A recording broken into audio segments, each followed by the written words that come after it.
Hello my wonderful friends, welcome back to my channel. If you're new, my name is Sarsana, and in this vlog we are going to be getting our feelings hurt. So I've seen a lot of people do this and I'm curious about this experiment. I'm going to read all of the 1-star, 2-star reviews of my 5-star reads. I'm really nervous to do this. I have a Fable account that I've been using recently. I just like their UI a little bit more than Goodreads. The UI is a little old in Goodreads. However, Goodreads has been around for such a long time, so a lot of people put their reviews on there. So we're just gonna go by what it says in Goodreads right now.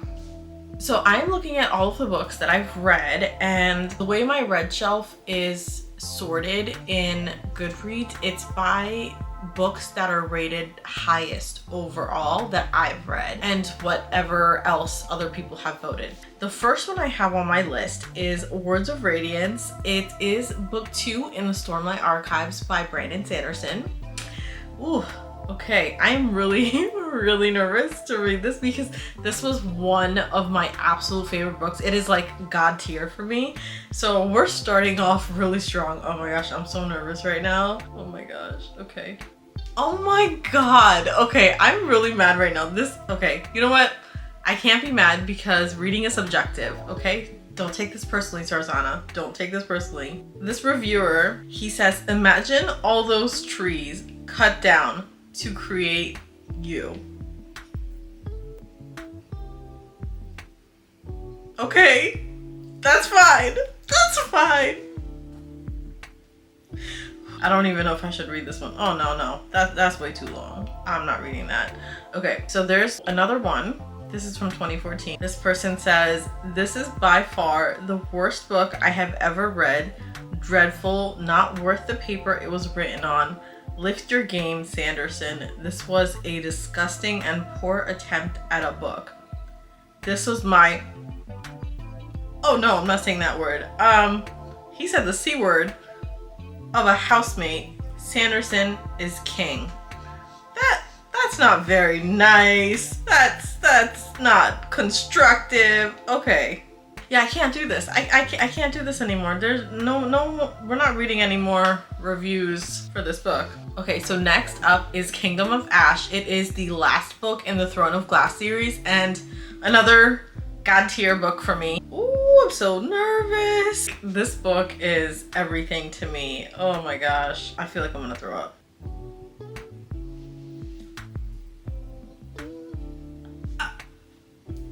Excuse me, ma'am. Okay, so this person says, please tell me Aelin and Rowan die. Excuse me? Oh my god, I'm getting hot. Okay. Oh, damn, that's... This other person says, the final installment to the Throne of Glass series. Praise Jesus. This series is finally over. How much longer will I have to wait until it finally fades into the void and I never have to see or hear about it again? Oh, damn, that's kind of strong. Should we do one more for Kingdom of Ash? One more? Okay, we'll just do one more. A bloated, repetitive, overpowered mess that finishes a series that should have ended 2 books ago. Some big moments score the 13, but mostly a boring and unnecessary slog full of Mass's inescapable writing tics. Okay, so it sounds like this person just isn't interested in Sarah J. Maas's writing. That's cool. We can be subjective about that. No worries. Moving on. What the fuck was I thinking? Okay. We're gonna do another Sanderson. Should we do another Sanderson or should we do another? Okay, I'm really curious about this one. Maybe this is the last Sanderson book. This is The Way of Kings. This is the first book in the Stormlight Archives series. Wow, people get really descriptive in their written reviews. I love the dedication. You spent this much time writing how much you hated a book and you listed all these reasons why. Like that takes a lot of dedication and time. I don't do it. I rarely ever like write down reviews for any of my books that I like because I like speaking it out loud, I guess. Everyone has their preferences. Okay, so this one person says, although many readers love and admire Brandon Sanderson's works, I have to say, after The Way of Kings, that I'm not one of those people. It's hard for me to put my finger on what I don't exactly enjoy, but I know I find his writing boring and difficult to connect to overall. You know what? I respect you as a person and your decision to not like this book and writing. You know, like that was constructive. That was nice. You know, like that was a nice way of being like, I don't like this book. This isn't for me. I like that review, even though it was a 1 star. It's cool. We can still be friends. And then this next one, it says, I just think men should stop writing fantasy. Honestly, I might lower this to a 1. You can all fight me. I don't care. Oh, okay. That's a little hostile, but you know what? All good.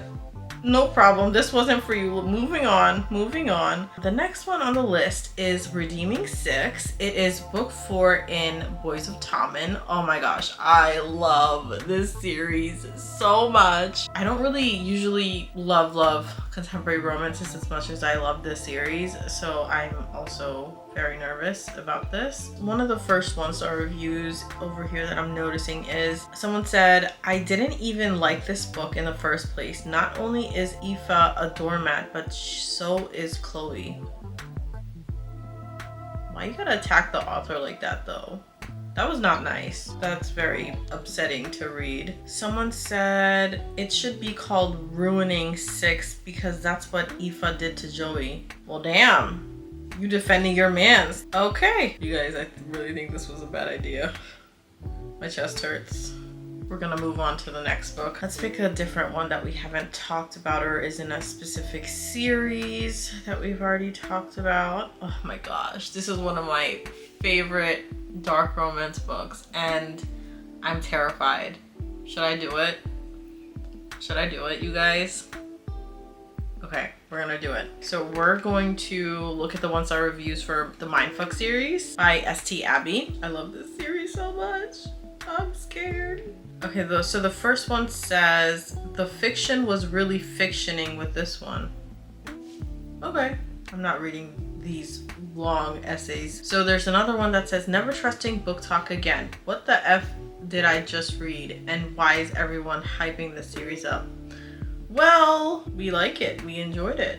Okay, let's do one more. Okay. These books made me so mad. Book Talk and Bookstagram did me so dirty with this recommendation. I went in thinking it was going to have morally gray characters, and I get why the main character did what she did, but I was really holding on for her to get in trouble.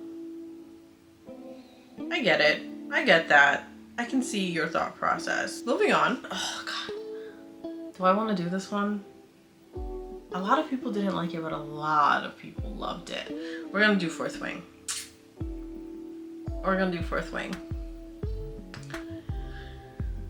Reading is controversial. Everyone can have their own opinion, Sarzana. It's totally fine. So someone said, my review got taken down. Z on SM at its finest. What does that mean? Can someone tell me what that means? I'm lost. What does that mean? Z on SM at its finest. Like all of the reviews for Fourth Wing are like an essay or a mile long. Some of y'all about to be real mad at me, but this is awful. Also, if this is enemies to lovers, then oh, how mighty have fallen. The amount of time I cringed was insane. I'd rather stick molten hot needles in my eyes than read sequel. Side note, ratings for this book give me Sound of Freedom vibes. Okay, okay. How does first-time fantasy author get from May to August so many reviews and almost all are 5 stars? Too much sus.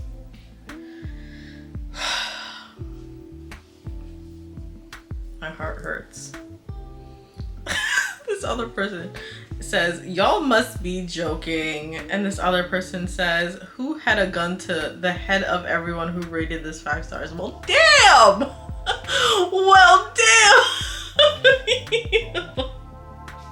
Some people are so funny. Okay, all right. Let's just move on. Ooh, okay. So let's do Lady of Starfire. This is book 5 in the Lady of Darkness series. I loved this series so much. It was so good. It is very much like Throne of Glass, but in its own twist. Okay, let's pull up the 1 stars. Someone said too damn long. I see that. It was very long. I feel you. This other person says, possibly the worst series I've ever read. This book didn't annoy me as much as the last 4, but the big bad was killed in literally 3 sentences, and then there was an entire 10% of the book still left for fluff. Glad that's over. Excuse my cat. She's sneezing. This other person says, I tried to read this on 3 separate occasions and I just couldn't. I loved book 1, but everything after that was a mess. Okay, I see that too. I understand. It's not for everybody. There's a lot of DNFs, and that's the extent of the 1-star reviews. It doesn't actually have a lot of 1-star reviews. That's pretty awesome. Let's move on to the next one. What do we want to look at next? I love this book, and I recently just read it, and I haven't reviewed it for you guys yet, but it will be in my March reading wrap up. 5 stars. Oh my gosh, this book was phenomenal. I'm still thinking about this book, so it's going to be interesting reading the 1-star reviews on this. So the book we're going to review right now is Sword of Kaigen by M.L. Wong. Her writing is phenomenal. So good. Oh my gosh, I ate it up. This is crazy. You guys are literally writing like essays. Wow. I rarely read reviews for books that I am interested in. I'll like look at like the overall rating sometime. If it sounds good to me, I'll usually read it. They're just all really long, but there's like a 4-paragraph one that isn't too long. It's from 2024, and this person says, personally, I'm not sure if we are all reading the same book because there's no way all those 5-star reviews are for this. Such confusing setting. How are we set in Japan past 51, 53 or whatever, but it feels like it's set in the past at times, yet they mention stuff like video games at the same time. The info dumping is insane for a fantasy novel with a completely new world. You can't just establish a literal history lesson of knowledge on us like that, because frankly, I felt like Mamoru, bored and on the verge of falling asleep. The writing style is also very elementary, over obvious and simplified to the point it's like we get it. It just made the dialogue feel clumpy and unnatural. That was a respectful review. I understand where you're coming from. So there's another one here. Wow. Okay. The Sword of Kaigen is racist. I came looking for an Asian-inspired fantasy novel and ended up disgusted by political and racial messaging that underpins the narrative. Japanese Kaigen are good. Rangan Chinese are bad. The author has clearly consumed far too much Naruto and anime. I think they mean to say subtitles of geopolitics in Eastern Asia are here lost on Miss Wang, as is the emotionally charged history of colonization, oppression, and grape. This would be less of an issue if various Asian cultures were merely the inspiration for her setting, but blatantly ripping off Japanese, Korean, Chinese speaking, and naming conventions makes for half-hearted world building. Recommended reading for self-hating Asians and cosplayers. Ooh, that's pretty strong. Okay. We're gonna move along from the Sword of Kaigen's reviews. Let's find a different book or series. Okay. Ooh, this was a good one. I love this one. It like got me into reading. So the next one that we're gonna talk about is A Shadow in the Ember by Jennifer L. Armentrout. This is the first book in the Flesh and Fire series. It's like kind of intertwined with the Blood and Ash series, but it's a different series on its own. So a lot of people don't like this, but I loved it. I ate it up. Daddy Niktos every day. So there's this other person. They said there's no show book out there that Jennifer can't plagiarize, not even the ones she wrote herself. Okay, Thank you for sharing. I don't understand who she could have stolen from. Oh shit. Okay, so there's another one. Milking the Cow should have been a better title. I think JLA forgot to take out her Cassandra Clare costume after Halloween. Okay. And then there's another one. It says, it started out strong, but within the first 5 chapters, it fell apart for me. It felt like Poppy and Castile, same jokes, same personality, same dagger obsession. The world is confusing without much explanation. I wish the characters had more personality than just being a Poppy Cast 2.0 DNF. You know, that's fair. A lot of people have said that our MMC and FMC in Flesh and Fire series are pretty similar to Blood and Ash, but I feel like that is intentional, and I feel like we're going to get answers for that in like the upcoming books. Moving on, let's do one more of an author or series that we have not spoken about. Oh my gosh. Okay, so Two Twisted Crowns is the second book in the Shepherd King duology by Rachel Gillig. I love this series. If you're looking for like a gothic, dark and eerie, fantastical, magical story, then this is it. But let's see what other people have to say about it who gave it 1 star. Someone said, DNF, this was so boring, could not care less about Elm and his love interest, to be honest. Where's the intriguing storyline? Would like a redo, to be honest. Fair. Someone else said, just wanted to know how it ended, but the story felt dry and pace was strange. Edit, I think the same problem keeps repeating itself with some of the newer romantasy books. The author seems to count on us to care about the characters and invest ourselves in some of their development more than they seem to be willing to write it. I want a love story I can get behind, and the magical elements do not need to be perfect, but they have to be rounded enough to not pull me out of the story. I don't know. I think I'm not the target audience for this. Totally respectful review. Okay, I want to do like one more book.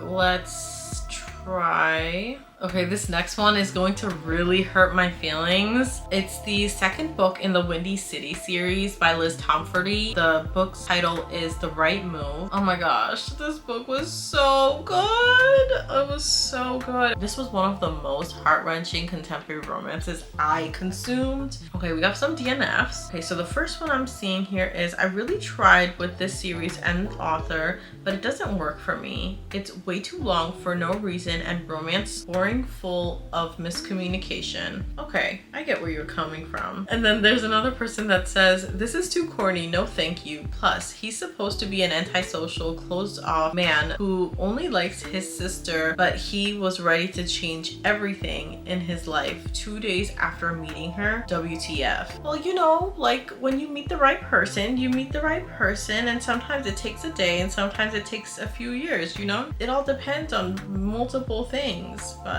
you know, maybe I'm just a little too understanding about a lot of things, but it is what it is. That was hilarious. That was honestly hilarious, and I feel like I need a hug now after reading those reviews, because damn, some of those were really brutal, and I didn't realize how many people go into Goodreads and leaves like a novel length review about a specific book that they don't like. And this just proves how controversial reading is, because something that was 5 stars and god tier to me was dirt shit to somebody else. And you know what? That's totally fine. We could still be friends, some of us.